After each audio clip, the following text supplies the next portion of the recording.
You, John Fitzgerald Kennedy, do solemnly swear.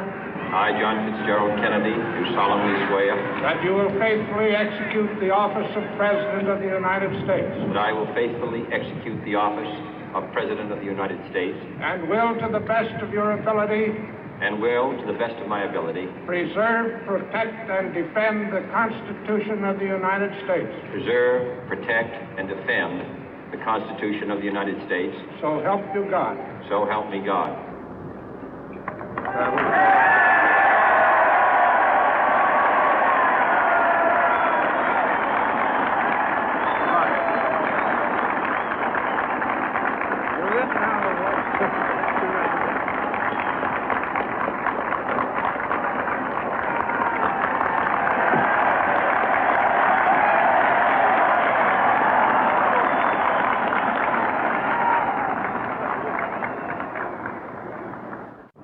Vice President Johnson, Mr. Speaker, Mr. Chief Justice, President Eisenhower, Vice President Nixon, President Truman, Reverend clergy, fellow citizens. We observe today not a victory of party, but a celebration of freedom, symbolizing an end as well as a beginning, signifying renewal as well as change. For I have sworn before you and Almighty God the same solemn oath our forebears prescribed nearly a century and 3/4 ago. The world is very different now, for man holds in his mortal hands the power to abolish all forms of human poverty and all forms of human life. And yet the same revolutionary beliefs for which our forebears fought are still at issue around the globe. The belief that the rights of man come not from the generosity of the state, but from the hand of God. We dare not forget today that we are the heirs of that first revolution.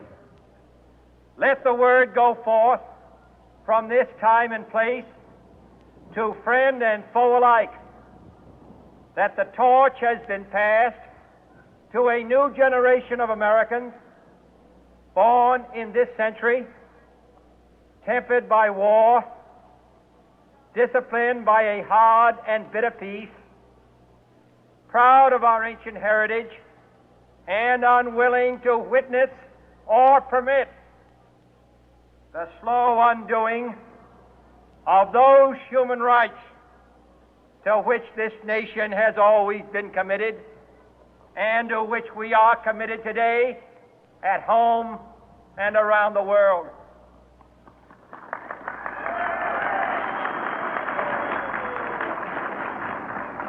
Let every nation know, whether it wishes us well or ill, that we shall pay any price, bear any burden, meet any hardship, support any friend, oppose any foe to assure the survival and the success of liberty.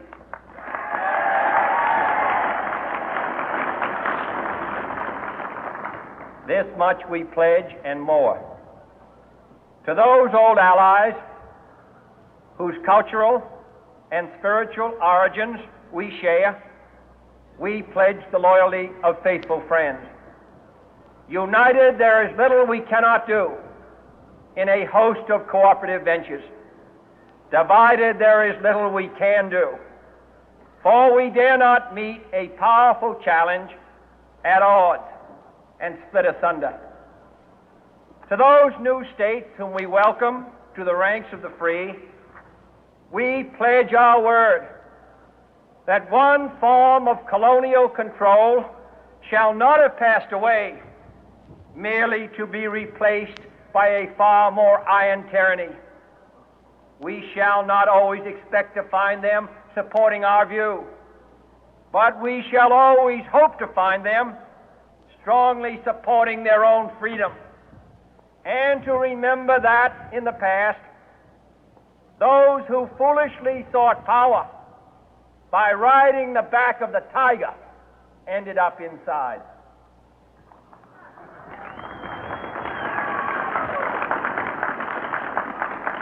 To those people in the huts and villages of half the globe struggling to break the bonds of mass misery, we pledge our best efforts to help them help themselves for whatever period is required, not because the communists may be doing it, not because we seek their votes, but because it is right.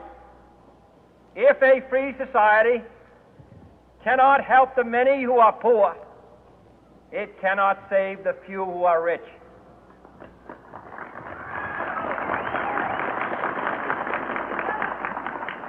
To our sister republics south of our border, we offer a special pledge to convert our good words into good deeds, in a new alliance for progress, to assist free men and free governments in casting off the chains of poverty.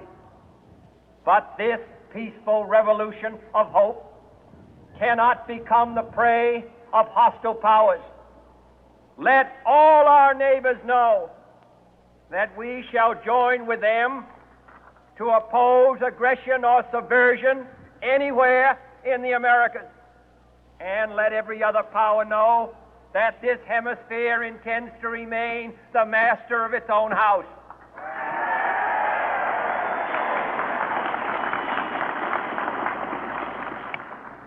To that World Assembly of Sovereign States, the United Nations, our last best hope, in an age where the instruments of war have far outpaced the instruments of peace, we renew our pledge of support to prevent it from becoming merely a forum for invective, to strengthen its shield of the new and the weak, and to enlarge the area in which its writ may run. Finally, to those nations who would make themselves our adversary, we offer not a pledge, but a request that both sides begin anew the quest for peace. Before the dark powers of destruction, unleashed by science, engulf all humanity in planned or accidental self-destruction, we dare not tempt them with weakness, for only when our arms are sufficient beyond doubt can we be certain beyond doubt that they will never be employed. But neither can two great and powerful groups of nations take comfort from our present course, both sides overburdened by the cost of modern weapons, both rightly alarmed by the steady spread of the deadly atom, yet both racing to alter that uncertain balance of terror that stays the hand of mankind's final war. So let us begin anew, remembering on both sides that civility is not a sign of weakness, and sincerity is always subject to proof. Let us never negotiate out of fear, but let us never fear to negotiate.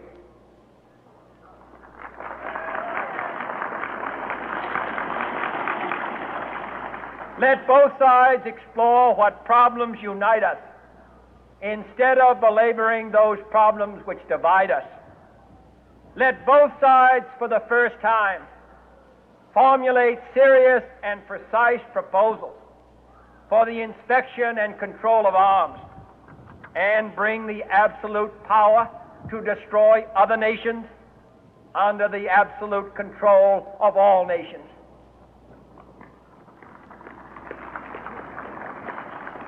Let both sides seek to invoke the wonders of science instead of its terrors.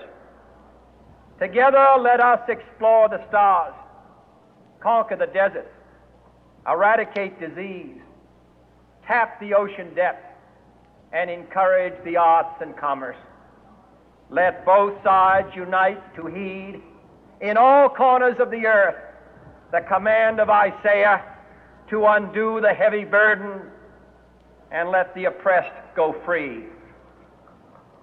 And if a beachhead of cooperation may push back the jungle of suspicion, let both sides join in creating a new endeavor, not a new balance of power, but a new world of law, where the strong are just and the weak secure and the peace preserved. All this will not be finished in the first 100 days, nor will it be finished in the first 1,000 days, nor in the life of this administration, nor even perhaps in our lifetime on this planet. But let us begin.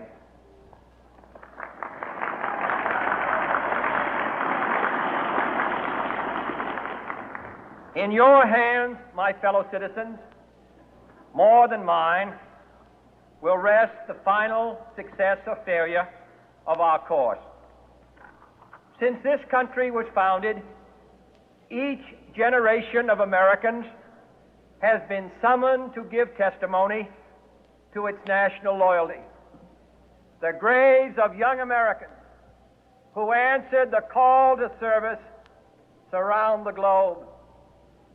Now the trumpet summons us again, not as a call to bear arms, though arms we need, not as a call to battle, though in battle we are, but a call to bear the burden of a long twilight struggle, year in and year out, rejoicing in hope, patient in tribulation, a struggle against the common enemies of man, tyranny, poverty, disease, and war itself. Can we forge against these enemies a grand and global alliance, north and south, east and west, that can assure a more fruitful life for all mankind? Will you join in that historic effort?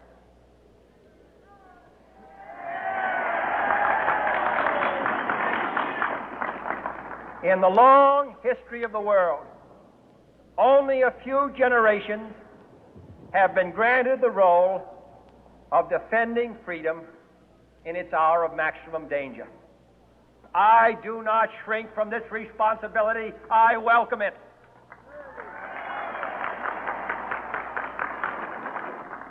I do not believe that any of us would exchange places with any other people or any other generation. The energy, the faith, the devotion which we bring to this endeavor will light our country and all who serve it. And the glow from that fire can truly light the world. And so, my fellow Americans, ask not what your country can do for you, ask what you can do for your country.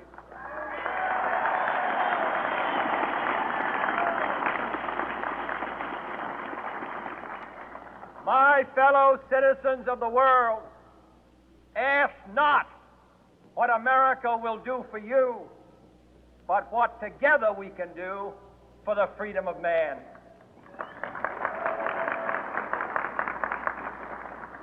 Finally, whether you are citizens of America or citizens of the world, ask of us here the same high standards of strength and sacrifice which we ask of you. With a good conscience, our only sure reward, with history the final judge of our deeds, let us go forth to lead the land we love, asking His blessing and His help, but knowing that here on earth God's work must truly be our own.